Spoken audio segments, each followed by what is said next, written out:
I'm actually on vacation now. As you can see, I wish this was my regular backdrop.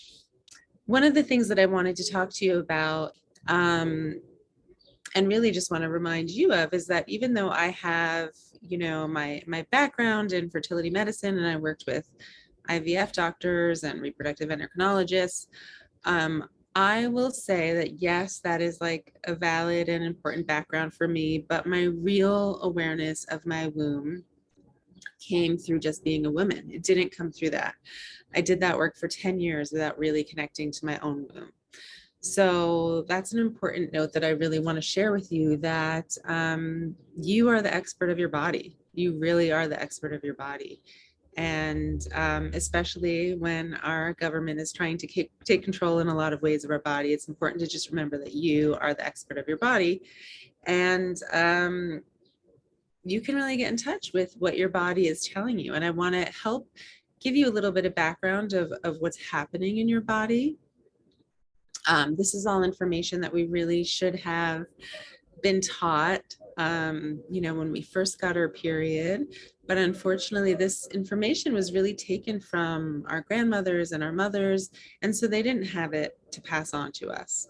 If you had that in your lineage and you had this awareness, that is amazing. I certainly did not. When I got my period, my mom was like, stick a tampon in there. I didn't learn anything. And I actually had really unhealthy periods for a lot of my life. And actually learning about my period was one of the reasons that I became interested in Chinese medicine. I went to an acupuncturist when I was like 20, after being put on the birth control pill for irregular and painful periods when I was 16. And that's when I really started learning about my cycle, and healing my cycle and healing my reproductive health. So we have a limited amount of time today, and I have so much information to share. So I'm going to kind of break it down into sections for you. And I'm going to break it down into the different phases of your cycle. And in Western medicine, we kind of learn about two phases. We learn about the follicular phase, which is basically from when you start bleeding until ovulation. And then we learn about the luteal phase, which is from ovulation until your next period. But in Chinese medicine, we actually have 4 energetic phases of your cycle. So that's what I'm going to talk to you about. And I'm going to give you an overview of all of them, and then I'm going to break it down. And it's important to understand what's happening in our cycle and what energy our body wants to kind of attune to during each phase of our cycle, because our bodies really are kind of requiring different energy for what needs to happen in each phase for us to optimize our reproductive health. And in my work, I'm a fertility specialist. I focus on fertility, so I help women get pregnant. But this is the same information that is important to optimize your reproductive health, whether or not you ever want to have a baby. I see fertility not as having a baby. If we choose to with our fertility, great. But I see fertility as related to life force and flow and being the creatrix of our own lives and having passion and joy and pleasure and sexuality and just connection to our life force, our womb.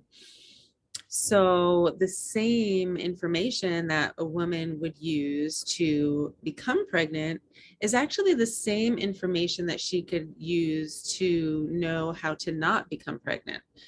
And especially since so many of our reproductive rights are being taken away from us, I think it's especially important to know about what's happening in our cycle so that we can make the choice to not become pregnant and still be sexually active. So we're going to talk about that a little bit. We'll save that for the end. In the meantime, I'm going to go over the 4 phases of your cycle. So when you start bleeding, this is the phase that everybody kind of knows and even thinks of as their cycle, is just when they're bleeding. So a lot of women reach out and be like, I'm on my cycle. You're always on your cycle. You are cycling. We are cyclical beings. This is one of the reasons I think that so many women are, struggling with autoimmune diseases or depression, or women tend to have more illness than men in general. And I think it's because women are evolutionarily cyclical beings, right? We cycle with the moon. we are not linear, and yet we are kind of being forced to exist in this kind of linear time frame where we're not really honored for our need to rest and our need to kind of cycle energetically. We're kind of expected to just produce and be productive. Productivity is valued like at all costs. So that's like a more linear expectation of us when we are really beautifully cyclical beings. So I'm going to tell you about that cycle now. So yes, the phase that I consider as like the first phase, even though it's like spiraling constantly. So there's really no beginning and no end. We're just kind of spiraling. But I break it down into phase 1, which is the blood phase. And that is when we are bleeding. It's kind of the easiest to remember. And typically that lasts 1 to 7 days. You know, at this point in my life, I'm 43. My cycle's like 3 days. But basically, whenever you're bleeding, that is the blood phase. I'm keeping an eye on my battery because it looks like it's about to die. I might have to go inside. The next phase, so basically after you're done bleeding until a few days before you ovulate, is the yin phase. And I'll go more into depth in all of them, but I figure you can kind of take little notes. The yin phase is when your follicles are developing. Those are your eggs. So one of those follicles will become the biggest, and then you will ovulate that. But in the meantime, you have a bunch of follicles and they get nourished during the yin phase. So I'll talk about yin a little bit more when we get there. But yin and yang, you might have heard like yin yang, it's yin yang. Yin is the more feminine aspect of the yin yang. It's basically like two sides of a whole. So the Chinese translation for it is like two sides of a mountain. And the yin side is the side that's in the dark. Like the sun shines on the yang side of the mountain and the yin side is in the dark.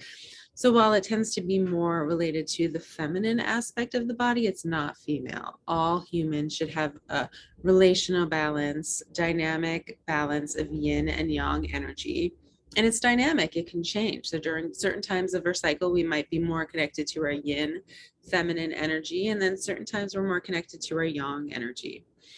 The kind of issue with our society these days tends to be that like many men feel like they have to be all yang in order to be masculine, and many women feel like they have to be all yin in order to be feminine, and they stop being relational and they stop being dynamic, and that's when they become toxic. But that's another story. We'll save that for another talk. Okay, the next phase, which is another phase that we tend to know about, is our chi phase, QI. Chi is energy. It's the energy that moves through our body, right? It's just energy. And this phase is related to ovulation because we need that burst of energy for ovulation to occur. So that happens right around mid-cycle. And then the yang phase is post-ovulation. And this is when implantation occurs. This is often referred to as the luteal phase. We have a lot of yang warming energy. So whereas yin is cooling, yang tends to be warming, and that's when progesterone, which is a little hotter hormone than estrogen, is in abundance, and that's when implantation occurs. That's when we need that qi and yang energy for the follicle to travel the length of the fallopian tube, hopefully after it's been fertilized if we want to get pregnant, hopefully not after it's been fertilized if we don't. Okay, so those are the 4 phases of your cycle. So every phase has an energetic relationship that has to do with the season. So basically our bodies are just a microsystem of this great earth that we're on, this mama earth, right? So every element is related to a season. So we're going to go back to that blood phase, which is the first phase. This is related to the metal element, which is related to the fall or the autumn. And if you think about what happens in the fall, right, the veil kind of thins a little bit. We get a little bit closer to our ancestors, you know, that connection to, I tend to get really nostalgic in the fall. I feel aware of time passing. There's a feeling of it being like an ending more than a beginning. So the metal element feels like a time of death. It's like a things dying. And if you think about a tree letting go of its leaves, the metal element is about letting go, right? And so when we bleed, we're letting go of everything that no longer serves us. And often, since I work with women who are trying to get pregnant, this is often a time of the cycle where a woman feels like she's wasted time, or another cycle has passed and she's getting older. And, there's often like this feeling of failing. When she's trying to get pregnant, it's a sign that something hasn't happened. Or most women I know, if you're not trying to get pregnant, it's just like annoying. It's like a nuisance. Oh, we got a period. We'll put a tampon in, hope like it doesn't bother us that much. But the reality is, this is like the most sacred time of our cycle. It's the time when we are aware that we are fertile beings, whether or not we're trying to get pregnant, whether or not we're able to get pregnant. This sign that we are bleeding shows that we are really sacred. Our blood is sacred. So I often recommend that a woman really tries to connect to her blood, whether she stops using tampons and starts using a cup so she can actually see her blood. Some women are not into this, but if you're like a little bit further along the spectrum of being open to connecting with their blood, you can actually put your blood into some water and water the plants. You could give your blood back to the earth. And whether or not you do all of that, it's just a good time for remembrance. Remembrance of your divinity. Remembrance of your magic. This is the time that women would gather in red tents and connect to their sisters, would share, would let themselves be seen in their magic and their power and their vulnerability. It's a really, really sacred time, and we have lost this rite of passage of the honoring of our blood.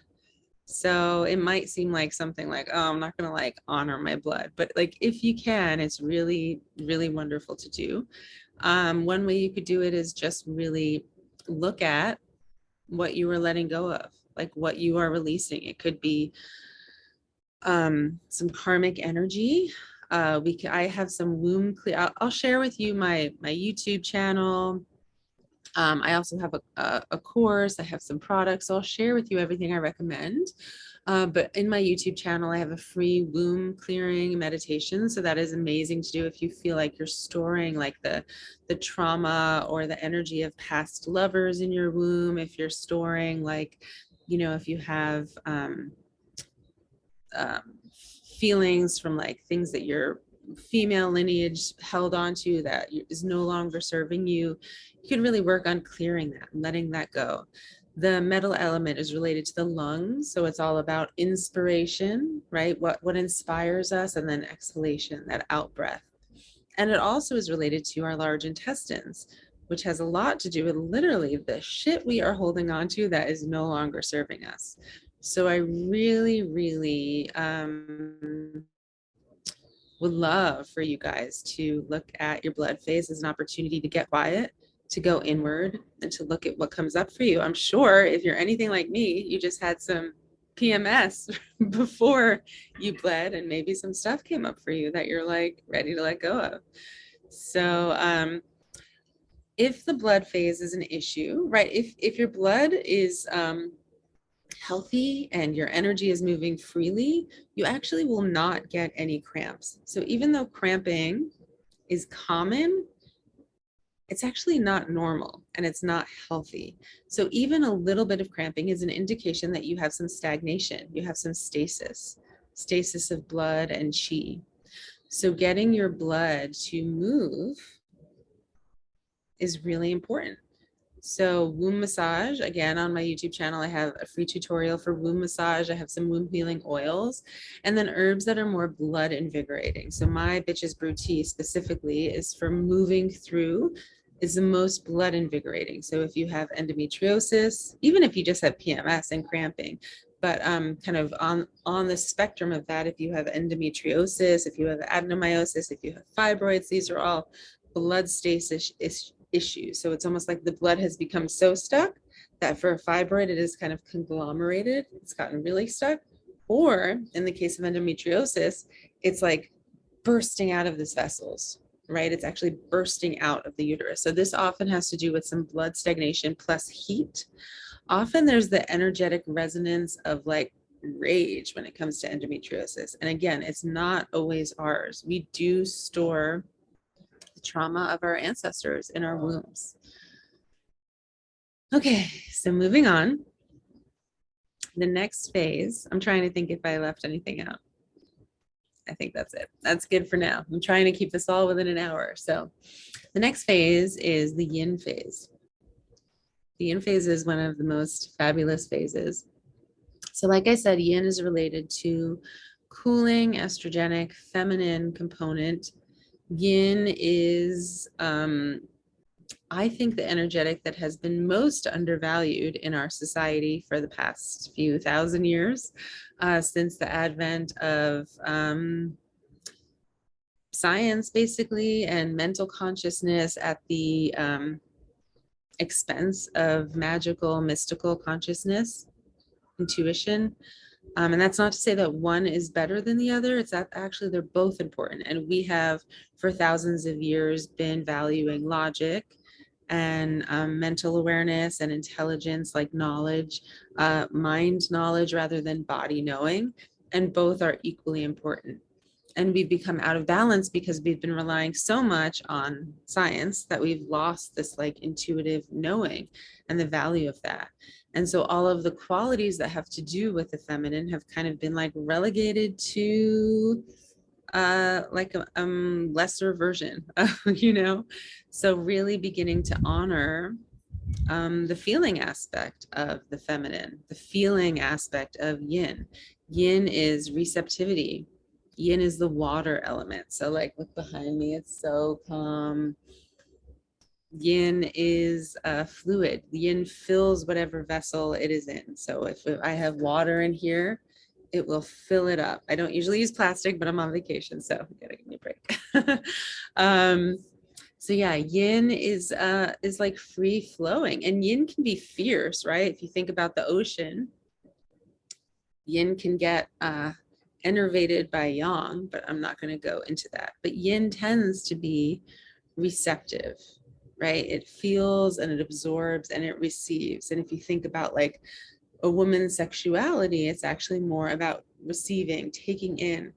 And so this phase is really where we can explore boundaries, because we are actually taking in something else as our own, right? We want our follicles to be big, juicy, and receptive.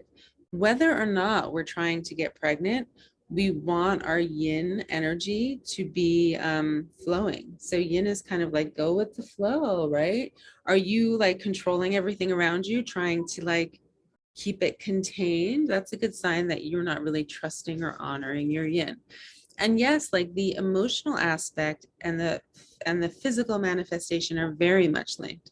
So right, if you're not abundant in your yin, you can't like relax into your yin, relax into your feminine. You're going to try to control everything and keep everything in a container that you can control because it feels safe, right? If we're not used to like trusting our yin and leaning back and allowing ourselves to receive life, to let life like flow through us, we're not, it could be scary. So this phase is really about letting ourselves receive what's around us, receive life, letting ourselves say yes to life, to trust life, right? I used to control every situation I was in. And I found that like I wasn't able to enjoy myself because I wasn't trusting that things were going to go right. It was when I took a step back and just let myself be like a witness that I found that I could really enjoy life. So yin is like meant to just flow through us. And actually, whether or not we're trying to get pregnant, our reproductive health is our longevity, right? So during this phase, our follicles are actually growing and growing, and they can only do that if they're like absorbing and receiving, right? Our follicle stimulating hormone and our estrogen, then they'll get bigger and riper. And eventually one will become so ripe that it ovulates. If our follicles are like the same as us, like, no, no, no, no, no, we're not going to ovulate, right? So that's when ovulation stops, or that's when we have high FSH because our follicles aren't being nourished, or we might have ovarian failure, right? So this phase is all about like letting ourselves flow, and sometimes really getting into water is one of the best ways to start to resonate with that frequency of like that oceanic energy. And if you think about our womb is like this yin vessel, right? It's empty. It's just wanting to be filled. So this is a really important phase of our cycle for every woman. And it's the phase of our cycle that most women are like lacking in. It's the phase of our cycle that I think most of our health issues, listening to that bell, it's like magical here. I'm gonna let that pass. Okay, I think it's fading out. So the yin phase is really about trust and boundaries. And often if we haven't had a life where our boundaries have been honored and protected, right? If we haven't been able to trust the people around us, we kind of can't relax back into that a little bit. So honoring our yin can be a really intentional practice. And it often just takes a lot of awareness. But there are some physical things you could do to nourish your yin. Yoga, qigong, these are all great ways to meditation is amazing. And again, on my YouTube channel, I have some free meditations. On my site, I do have some other meditations. Bath soaks. I have bath soaks that they're mostly like, yes, there are herbs and oils in them that are supportive of our reproductive health, but really it's just to help us kind of resonate with that frequency of water. It's like that oceanic knowing. I have a great book recommendation. It's Lucy Pierce, She of the Sea. It's all about this like resonating with the frequency of yin. So kind of imagining a river, you know, how a river flows. It's not stagnant. So some of the things that happen with yin energy is yin, if we don't let it flow and we don't get it receive, it can either get like tight and we can get yin deficient, where we might get hot sweats, or we might get really dried out. If you see people's skin, it looks kind of aged. They might have yin deficiency, or we can have enough yin, but if it's not flowing, it can actually get stuck. So that's where we can get like PCOS kind of thing, or we can get cysts, or we can get some heaviness, right? Fluid metabolism is systemic. So if we have dryness somewhere, we're probably going to have moisture, dampness in excess somewhere else. And that's where we can get like puffiness or edema. So really keeping our yin flowing is important. So we want to nourish our yin and also keep it moving. So my Fertile Mama tea is great for that. Again, all of my things are not necessarily for getting pregnant. I see fertility as like connection to our life force. Our next phase, and this is good. Okay, so the yin phase, that energetic element it has to do with is winter. So if you think about winter, what's happening, right? When we look around in winter, there's a stillness, there's a quiet, right? So often when we are in our yin, things are gestating, right? It's like if our follicles are growing, we can't see them, we can't feel them. Often if we have like an idea, it will be gestating. It's kind of like the seed that's underneath the soil that you're not going to dig up to see if anything's happening. You just have to plant it and see. So often for me, like I tend to like things to happen. There's a feeling that I'm used to now that I didn't used to, like 10 years ago, I didn't trust it. But it's like when something is kind of gestating under the surface, it's almost like you can't see it, but you feel like you're just watering and you're nourishing and nourishing.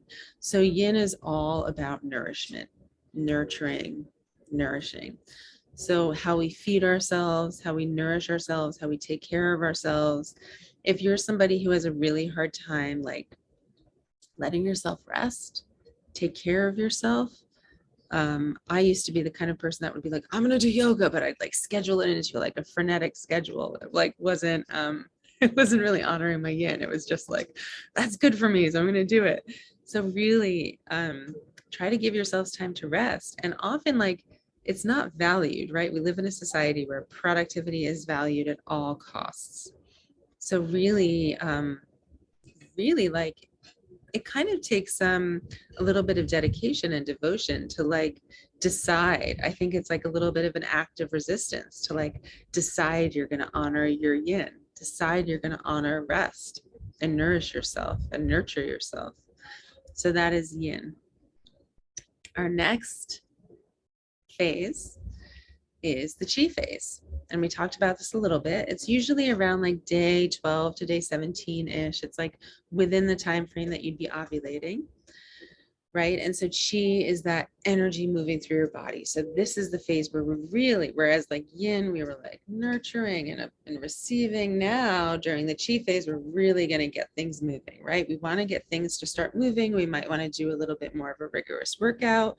The herbs that I would recommend during this phase are more like liver stimulating, energy moving herbs. We want to get our liver to process through the hormones that are shifting, right? We're starting to shift from like more estrogen and LH, and then we're kind of processing through. So we really, things need to start happening during this phase in order to get that burst of energy that we need for ovulation to occur. And then we need that energy to keep moving so that when our egg can kind of like go along the length of the fallopian tube, right? And not get stuck in the fallopian tube. So during this phase, we really want to start doing more brisk movements, more walks. We might want to start doing more like leafy greens, vegetables, definitely getting our energy moving a bit. This is the phase that is related to the spring. So it's related to the wood element, and it has a lot to do with determination and tenacity and drive, right? Things are happening, things are moving. So if you tend to be someone who has a difficult time making decisions, this might be a phase that you can look at a little bit. Things need to happen, things need to move in this phase, right? If they don't, we get stagnant. So stagnant energy, if you think about like spring fever, where you're like, duh, that's like that stagnant energy. So during this phase, if our energy does tend to get stuck, we might get a little bit of cramping. We might get like moodiness, like whereas some women get PMS towards the end of their cycle, a lot of women actually get it in the middle of their cycle because we really need our chi to be moving briskly. So some of the best things you could do are like a brisk walk or some more rigorous yoga. Eating cleanly during your whole cycle is really important. I always say like, I don't really follow any like food plan, but just eat food, like food, not food products, right? Or food like packages, like food that is food, that you know where it came from, you know what's in it. So many of us just end up eating like food products, and it's not actually like food. So like real energy in your food, fruits, vegetables, organic meats, eggs, fish, avocados. Um, I do have a food guide too that I could give you guys for free. So yes, we need our chi to be moving. The things that will, like the tendencies during this phase are, if we tend to have depression, often our chi isn't moving. So if our chi doesn't move, right, it just gets stuck. And when it gets stuck, it just sinks. So we might get like lethargy. That's different from like an energy deficiency. It's almost like an energy stuckness. The other issue that can arise during this phase is that we actually don't have enough chi. So many women, especially if you've been like vegan or you've had some like ailments, or you tend to like not be that vibrant or vital, you might actually have a little bit of a chi deficiency. If you've had eating disorders in your life, you may actually not have enough chi to like push your energy through. So often we won't ovulate because our energy gets stuck, or we just don't have enough. So doing like tonifying, building chi builders are really important during this phase. And that's what's in my fertile moon tea. But really, like, you get your chi from your food and your sleep. I'm going to take a little side note now to tell you the fundamentals of fertility. They seem like really basic, And again, fertility, whether or not you're trying to get pregnant, this is like longevity. So it's like the fundamentals of longevity. They are sleep, adequate sleep. And I usually say, like, leave yourself at least 8 hours, whether or not you sleep for the whole 8 hours, leave yourself 8 hours. So try not to bring electronics into your room, into your bed. I try not to keep my phone next to my bed. I'm guilty of it too, but try not to be scrolling until you fall asleep. Try to like put your phone away if you want to read. That's another thing, but really like screen time within the hour or two before bed is really bad for your sleep. Coffee is, I'm actually in the process of cutting out coffee because I've just been reading so much. I have been a coffee addict. I love coffee, but it's still in your system. If you have a cup of coffee at 7 o'clock, that caffeine is still in your system and affecting your brain at 11 o'clock at night. And caffeine has actually been shown, coffee, to shut down oxygen flow to your brain. So there's a lot of new studies coming out. I know there's a lot that says coffee is healthy, but I think if you drink coffee regularly, you kind of know probably. I mean, I knew it wasn't good for me, but I love it. So I'm with you. The next one is sun. So I was like a sun phobe for a lot of my life because I don't have the kind of skin that likes the sun. But getting some sun into our eyes, like early morning sun, is actually really good for our melatonin production, which can help with sleep, and that actually gets transferred to serotonin. So getting some early morning sun, like before 10 a.m., ideally before 9 a.m., if you could be outside and just walk around without sunglasses on for like a half an hour, or sit and be outside. You don't want to like stare at the sun, but just let sun into your body without sunscreen before 9 or 10 a.m. A half hour will give you absorption of vitamin D, which is best absorbed through your skin. So many of us are deficient in vitamin D. It's really important for overall health, longevity, fertility. The next fundamental of fertility is body movement.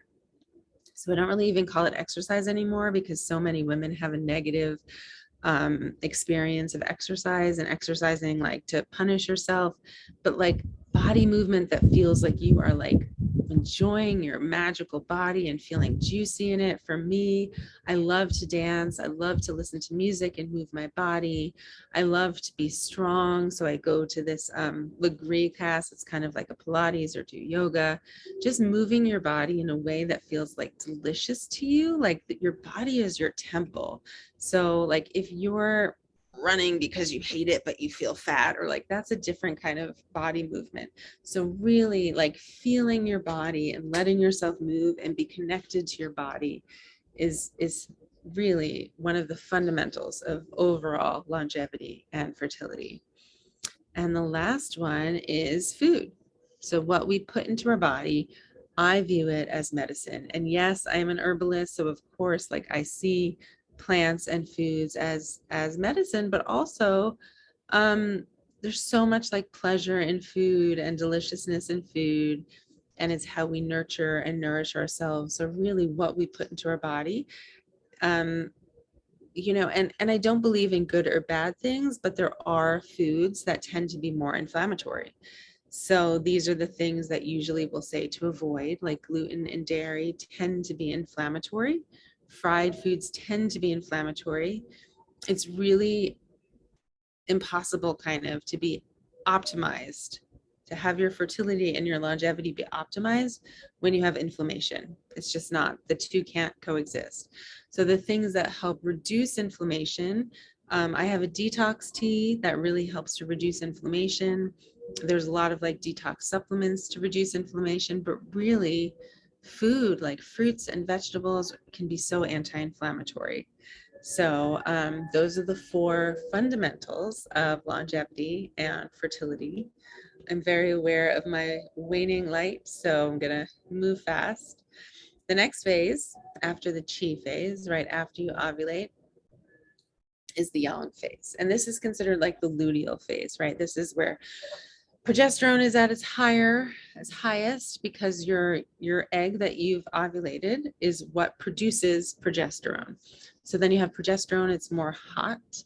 And so your temperatures get a little bit warmer. Yang is like the sun, right? It's the more masculine, energetic. So again, not male, but masculine. We all have feminine and masculine. So yang I see as like, it's the fire element, right? It's related to the summer. So this is where like pleasure and joy and like, you know, who else are yang? Children are yang, right? They're very fast moving. So this is the time where we can explore like childlike wonder, or we can start to think about the things we did when we were children that made us feel joy, that made us feel happy, whether it was like being in nature, being with animals, or dancing, or painting, or art. This is the time that like, I think when we become adults, we kind of stop feeling into our yang energy. Like life kind of becomes like mundane, right? Yang energy is not mundane, it's about passion and desire. So this phase, if you're trying to, many of the women that I work with are trying to get pregnant. So this phase, they call the 2-week wait, which seems like, oh, you know, it's like, we're just waiting. We're not doing anything. We're just waiting. It's like waiting for life to happen, waiting to decide what. This is where we want to like take life by the balls kind of, and just like live and feel pleasure and feel aliveness and feel juicy. It's also the time where we can like burn away again the things that are not serving us.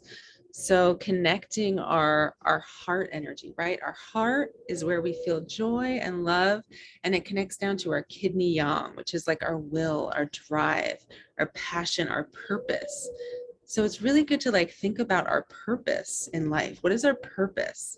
And how can we tap that into our joy, our heart's fire? It's like kidney fire tapping into heart fire, our passion and our purpose with joy and pleasure, and kind of like bringing those two together, and they connect right in our womb space, right? So like feeling that energy alive in our womb is pretty freaking powerful. So this is the phase where we tend to be pretty sleepy, right? If we get PMS. So that's a sign that you probably need to move your energy a little bit more. You could do that with herbs. We tend to maybe get cramping and PMS before. So this is a sign where things maybe get stuck, right? Energy is supposed to be kind of moving here, warming and moving. And so if we don't have enough warming and we don't have enough moving, we can just get kind of like damp and heavy and feel like blah. So I really like my Bitches Brew tea during this time. I also have a womb warming tea. I hear music. It's amazing. So this is a time that we can really start to like experience our sexuality. Often during this time, we have already ovulated. So there's no getting pregnant often during this time. So this is a time where we can really, if we want to, begin to explore safe sexuality. Just an option, a possibility. So yeah, exploring your childlike wonder and remembering what you did, what gave you joy. Often we forget that, right? Or like life doesn't allow us the flexibility or the time or the space to tap into that. So this is kind of your permission to do that. And then if we have not conceived, we go back, right, at our highest peak of yang, then we begin our descent into yin, and this is that death again, that metal element, right, of letting go.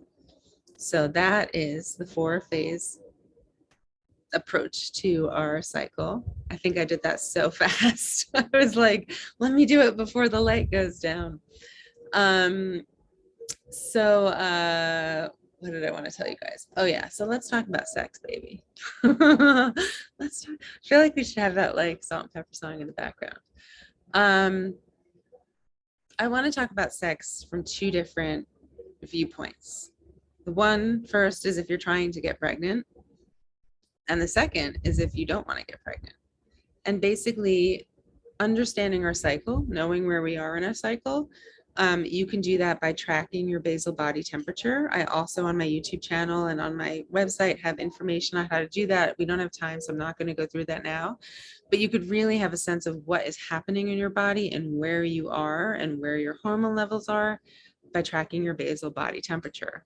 So we're just going to assume not everybody ovulates around the same time. You'll know when you ovulate based on your basal body temperature, but just assuming that you're ovulating around day like 15, let's say, basically because the egg only is viable, right? It's only around, it only can conceive for 24 to 48, usually 24 hours.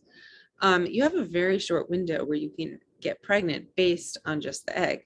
However, the sperm lives for 5 days. So if you are waiting, if you're trying to get pregnant and you're waiting until you ovulate to have sex, you're basically waiting way too long. You've lost like 4 days worth of time where you could have supported pregnancy. So basically, it's almost like when you ovulate, I like to think of the egg as like a diva, right? She's like walking out on the stage and she's like, I am here, right? If like the sperm, the audience is just like trickling into the auditorium, she's not going to be happy, right? So you want to pack that house, pack that auditorium, that venue, your womb with sperm. So basically, you want to have sex before you're about to ovulate. And ideally, you want to have sex starting the day after you finish bleeding. So if you bleed for 5 days, you want to have sex on day 6, right? That way the sperm is there, that if you ovulate early for whatever reason, there is sperm there. Then you will do every other day. So you'll do day 6, day 8, day 10, day 12, and then you'll do the 3 days around ovulation. So if you ovulate on day 15, you'll have sex day 14, 15, 16, and then you'll have skip a day and then do sex again on day 18 for if any reason you've ovulated late. Basically, that means you have like a ton of sperm there when you ovulate. So your egg is like, hello, fellas. Now, the same holds true if you don't want to get pregnant, right? A lot of women are like, well, I haven't ovulated yet, so I can't get pregnant. False. If there is sperm there within 5 days before you ovulate, that sperm can get you pregnant. So ideally, you will wait till at least 48 hours after you've known you ovulated to have sex, unprotected sex. And again, you want to like know that you've ovulated, especially in today's political climate. If you don't want to have a baby, it's good to be proactive. There are herbs and stuff you could take that can help you not get pregnant. I'm thinking about putting a formula together. You could just drink lots and lots of chamomile tea. There's some other things. I might make a list for you guys. But yeah, that is what I have for you today. I'm looking at my time. So yeah, there's you know, our bodies are magical and our bodies have so much wisdom. So much wisdom. And I think often we get away from that wisdom because we don't trust it, right? We'll like listen to our head, which is great. I mean, we're smart, we know, but I think when our head and our heart and our womb are in sync, right? I always say like my pussy guides me through my life. That's why I'm here, because I said yes. But like, let's start honoring the wisdom of our womb, right? I mean, that's my business. My business is called Wisdom of the Womb. There's so much wisdom there.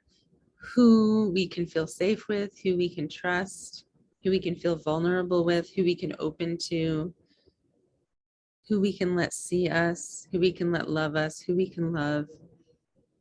There's so much potential and possibility in our wombs, and our wombs health is not just about making babies. It's about making magic and art and poetry and music and passion. I believe that when we connect with our wombs, we can feel joyful and passionate and powerful. And that's what I wish for each of you. So thank you so much for having me on. And I believe that the world will be a better place when women learn to trust the magic of our bodies. So thanks so much for having me on. I will post all of the information you need to know, my website, my YouTube channel. I have tons of like free meditations and free womb massage tutorials. And I do have a course that's called the Fertile Mama Fertility Fix. So many offerings and opportunities for you. And yeah, it's just been a pleasure to connect with you.